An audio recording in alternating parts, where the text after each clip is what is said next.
Hi అండి. ఇప్పుడు పెసరట్టుకి పెసరపప్పు మిక్స్ చేసుకుందాం. పెసరపప్పుని ఒక 3-4 అవర్స్ ఇలా నానబెట్టుకోవాలి. ఒక 2-3 అవర్స్ అయినా చాలు. కొంతమంది 1 అవర్, హాఫ్ అన్ అవర్కి కూడా వేసేస్తారు. పచ్చి పెసరపప్పు కూడా మిక్సీ వేసేస్తారు. నానితే బాగుంటుంది. అలాగే అందులో పచ్చిమిర్చి, కారానికి సరిపడా.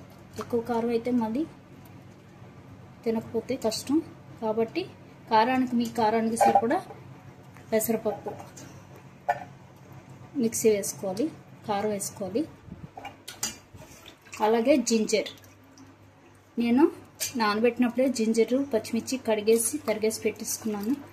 ఇంకా అలా మిక్సీ వేసేయచ్చని.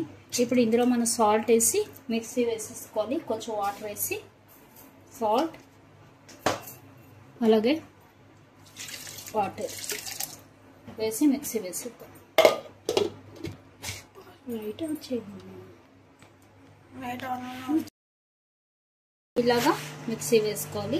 వేసుకుని ఇందులో కొంచెం జీరా వేసి పెసరట్టు వేసుకోవాలి. జీరా, అలాగే కావాలనుకున్న వాళ్ళు ఆనియన్స్, ఎక్కువ ఆనియన్స్ వేసుకుని పెసరట్టు వేసుకుని ఇందులోకి పల్లీ చట్నీ బాగుంటుంది. అలాగే శనగపప్పు చట్నీ, టమాటా చట్నీ, ఆనియన్ చట్నీ ఏదైనా బాగుంటుంది. అవన్నీ వేసాక చూపిస్తాం. పెసరట్టు వేసుకుందాం. చెప్పాను కదా, పెసరపప్పు నానబెట్టి అందులో జింజర్, గ్రీన్ చిల్లీ వేసి రుబ్బుకున్నాం. సాల్ట్ వేసి అందులో కొంచెం జీరా వేసేసి ఇలాగా దోసలో వేసుకోవడం.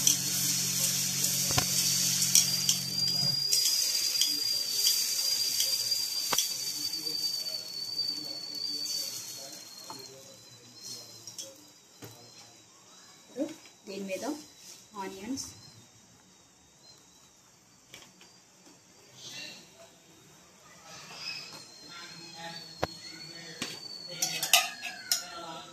ఆయిల్ వేసుకోవాలి.